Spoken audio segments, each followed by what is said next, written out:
నెలకు 50,000 జీతం వచ్చినా డబ్బు మిగలడం లేదు. అసలు కారణం ఇదే. అందరికీ నమస్కారం. ఈ వీడియో లాస్ట్ వరకు చూడండి, స్కిప్ చేయమాకండి. మీలో ఎవరికైనా కొంచెం ఎందుకైనా ఈ వీడియో అనేది ఉపయోగపడుతుంది. నెలకు 50,000 జీతం.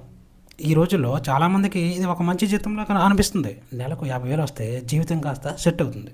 ఇక ఇంటి ఖర్చులు చూసుకోవచ్చు, కొంచెం సేవింగ్స్ కూడా చేసుకోవచ్చు అని అనుకుంటాం. కానీ నిజంగా పరిస్థితి ఎలా ఉంది? నెల మొదటి తేదీన జీతం అకౌంట్లో పడుతుంది. ఆ రోజు మనకు చాలా ధైర్యంగా ఉంటుంది. ఈ నెల డబ్బు బాగా మేనేజ్ చేస్తాను, ఈసారి ఖచ్చితంగా సేవ్ చేస్తాను అని అనుకుంటాం. కానీ నెల 15వ తేదీ వచ్చేసరికి అకౌంట్ బ్యాలెన్స్ చూసి షాక్ అవుతాం. అరే, ఎంత డబ్బు ఎక్కడికి వచ్చింది? నెలాఖరికి వచ్చేసరికి ఈ నెల కూడా సేవ్ చేయలేకపోయాను అని అనుకుంటాం. ఇది చాలామంది మధ్యతరగతి కుటుంబాల్లో జరుగుతున్న విషయం. అసలు సమస్య జీతం 50,000 కావడం మాత్రమే కాదు, మనకు వచ్చే డబ్బు ఎంత అనేది ఒక విషయం, ఆ డబ్బును ఎలా ఉపయోగిస్తున్నాం అనేది మరో విషయం. ఈరోజు మనం ఇదే విషయం గురించి మాట్లాడుకుందాం. నెలకు 50,000 సంపాదించే ఒక సాధారణ మిడిల్ క్లాస్ కుటుంబానికి డబ్బు ఎక్కడికి వెళ్తుంది, డబ్బు ఎందుకు సేవింగ్స్ ఉండవు, జీతం పెరిగినా ఎందుకు సమస్యలు తగ్గవు, ముఖ్య 50,000 జీతంతో కూడా భవిష్యత్తుకు సంపద ఎలా నిర్మించుకోవచ్చు అనేది చూద్దాం. ముందుగా 50,000 అంటే నిజంగా 50,000 కాదు, మనకు నెల జీతం 50,000 అని అనుకుందాం. అది మొత్తం చేతికి రావచ్చు లేదా డిడక్షన్ ఉండొచ్చు. కానీ మనం సింపుల్గా 50,000 చేతికి వస్తుందని అనుకుందాం. ఇప్పుడు ఆ 50,000ని ఎలా ఖర్చు చేస్తున్నామో చూద్దాం. ఇంటి అద్దె లేదా ఇంటి ఖర్చులు, కరెంటు బిల్లు, కిరాణా, గ్యాస్, పిల్లల చదువు, ప్రయాణం ఖర్చులు, ఫోన్, ఇంటర్నెట్, ఈఎంఐ, మెడికల్ ఖర్చులు, చిన్న చిన్న అవసరాలు, ఇలా ఒక్కొక్కటి చూస్తే చిన్న మొత్తాలనే కనిపిస్తాయి. కానీ అన్నీ కలిపితే నెల జీతం మొత్తం అయిపోతుంది. ఒక చిన్న ఉదాహరణ చూద్దాం. ఒక వ్యక్తికి నెలకి 50,000 వస్తుందని అనుకుందాం. ఇంటి అద్దె 10,000, కిరాణా, ఇంటి అవసరాలకు 8,000, కరెంటు, గ్యాస్, ఫోను, ఇంటర్నెట్ కలిపి 3,000, ప్రయాణ ఖర్చులకు 4,000, పిల్లల చదువు లేదా ఇతర కుటుంబ ఖర్చులకు 7,000, ఒక చిన్న ఈఎంఐ 5,000, ఇతర అవసరాలకు 3,000. ఇప్పటికి ఎంత అయింది? 40,000. ఇంకా నెలలో బయట తినడం ఉంటుంది, ఎవరైనా ఫంక్షన్ ఉంటుంది, ఎక్కడికైనా వెళ్లాల్సి వస్తుంది, మందులు కొనాలి, బట్టలు కొనాలి, ఇంట్లో ఏదైనా వస్తువు పాడవుతుంది, ఇలా ఊహించని ఖర్చులు వస్తాయి. అప్పుడు మిగిలిన 10,000 కూడా అయిపోవచ్చు. నెలాఖరులో సేవింగ్స్ జీరో. ఇది ఒక వ్యక్తి సమస్య కాదు, చాలామందికి ఇదే పరిస్థితి. కానీ ఇక్కడ అసలు సమస్య ఏంటి? మన ఖర్చుల్లో అవసరమైనవి ఉన్నాయి, అవసరం లేనివి కూడా ఉన్నాయి. కానీ మనం రెండింటిని ఒకేలా చూస్తున్నాం. ఉదాహరణకు కిరాణా కొనడం అవసరం, కరెంటు బిల్లు కట్టడం అవసరం, పిల్లల చదువు అవసరం. కానీ ప్రతిరోజు బయట నుంచి ఆర్డర్ చేయడం అవసరమా? ప్రతీ నెల కొత్త బట్టలు కొనడం అవసరమా? అవసరం లేకపోయినా ఆన్లైన్ షాపింగ్ చేయడం అవసరమా? ఇలా మనకు తెలియకుండా చిన్న చిన్న ఖర్చులు పెరుగుతాయి. 100, 200, 300 మొత్తాలే కదా అని పట్టించుకో. కానీ నెల మొత్తం లెక్క వేసుకుంటే అదే 3,000, 5,000, 8,000 అయిపోతుంది. మన డబ్బును తినేసే పెద్ద విషయం లైఫ్ స్టైల్ ఇన్ఫ్లేషన్. ఇది చాలా ముఖ్యమైన విషయం. మనం 30,000 సంపాదిస్తున్నప్పుడు 30,000కి తగ్గట్టుగా జీవిస్తాం. తర్వాత జీతం 40,000 అయింది, కొంచెం ఖర్చు పెరుగుతుంది. తర్వాత 50,000 అయింది, మళ్ళీ జీవనశైలి పెరుగుతుంది. ముందు 300కి తినేవాళ్ళం, ఇప్పుడు 6,000 ఖర్చు చేస్తాం. ముందు బైక్లోనే వెళ్ళేవాళ్ళం, ఇప్పుడు కారు ఈఎంఐ గురించి ఆలోచిస్తాం. ముందు సాధారణ ఫోన్ ఉండేది, ఇప్పుడు ఖరీదైన ఫోన్ కావాలి.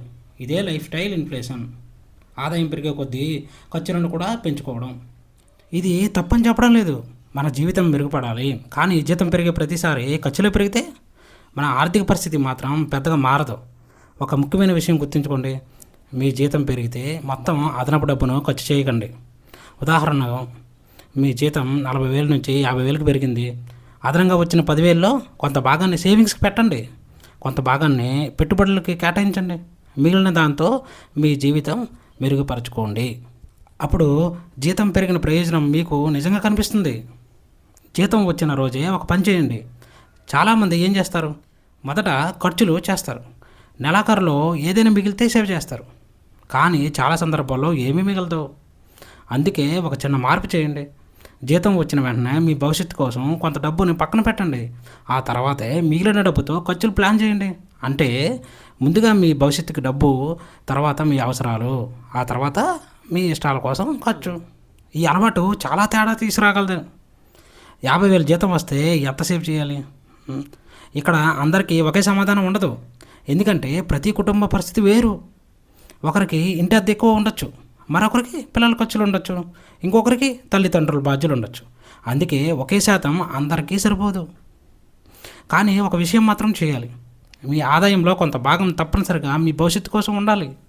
అది చిన్న మొత్తమైనా సరే, 2,000 అయినా 5,000 అయినా 10,000 అయినా మీ పరిస్థితికి తగ్గట్టు ప్రారంభించండి. ముఖ్యమైనది మొత్తం కాదు, అలవాటు.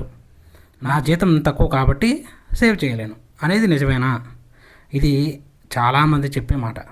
మాకు 50,000 మాత్రమే వస్తుంది, ఇంటి ఖర్చులకే సరిపోతుంది, మేమేం సేవ్ చేస్తాం అని అంటారు.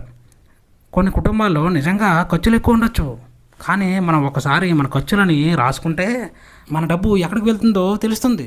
మీరు ఒక నెల ప్రతి ఒక్క ఖర్చుని రాసుకోండి.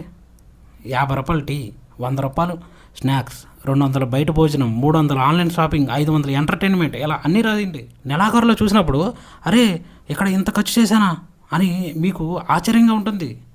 ఈఎంఐ విషయంలో చాలా జాగ్రత్త. ఇప్పుడు మన జీవితంలో ఈఎంఐ చాలా సాధారణమైపోయింది. Phone EMI, bike EMI, car EMI, furniture EMI, ఇంకేదైనా ఈఎంఐ. నెలకి 2,000 మాత్రమే, నెలకు 5,000 మాత్రమే అని అనిపిస్తుంది. కానీ 3 నెలలు ఈఎంఐ కలిపితే నెలకు 15,000, 20,000 అలా వెళ్ళిపోతుంది. అందుకే ఏదైనా ఈఎంఐ తీసుకునే ముందు నెలకు ఎంత అని మాత్రమే చూడకండి, మొత్తం ఎంత చెల్లించాలి అని కూడా చూడండి. అది చాలా ముఖ్యం.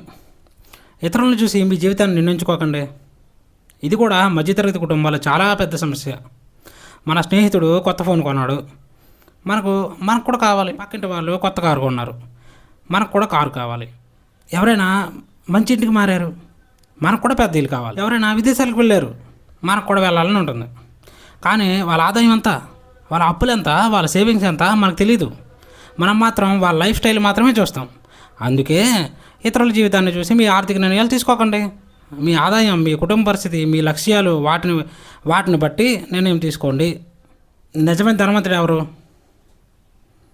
పెద్ద కారు ఉన్నవాడా, పెద్ద ఇల్లు ఉన్నవాడా, ఖరీదైన ఫోన్ ఉన్నవాడా? అలా కాదు.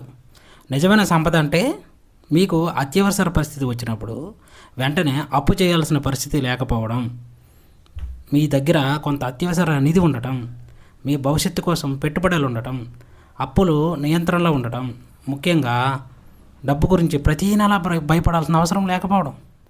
అదే అసలైన ఫైనాన్షియల్ ఫ్రీడమ్ వైపు అడుగు. 50,000 జీతంతో సంపద నిర్మించగలమా? ఖచ్చితంగా ప్రయత్నించవచ్చు. కానీ ఒక నెలలో కాదు, ఒక సంవత్సరంలో కూడా పెద్ద మార్పు కనిపించకపోవచ్చు. కానీ నెల నెల కొంత మొత్తాన్ని పక్కన పెట్టడం, ఖర్చులను నియంత్రించడం, అప్పులను తెలివిగా నిర్వహించడం, మీ లక్ష్యాలకు అనుగుణంగా పెట్టుబడులు పెట్టడం, ఇలా సంవత్సరాలు కొనసాగిస్తే మార్పు తప్పకుండా కనిపిస్తుంది.